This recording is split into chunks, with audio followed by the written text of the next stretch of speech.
करेलू। ना ना हम तो खुश बनी। खिसल बनैले बनी तीखा तरकारी, बोले बोली बोलम हो बनी हम हारी। आँख बाटे लाल अभी भी होली हटाल, आज खाना में कूट के कूटानी। लहसुन मिर्चा के चटनी, बारू हो धरम पतनी। ढेर मस्का मत लगावा। मिर्चा के चटनी, तू बारू हो धरम पतनी। हे हे हे हे हटो हे हे देखो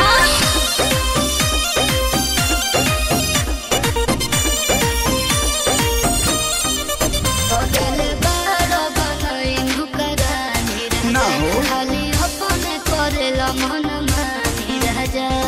तो हो गलत सोचती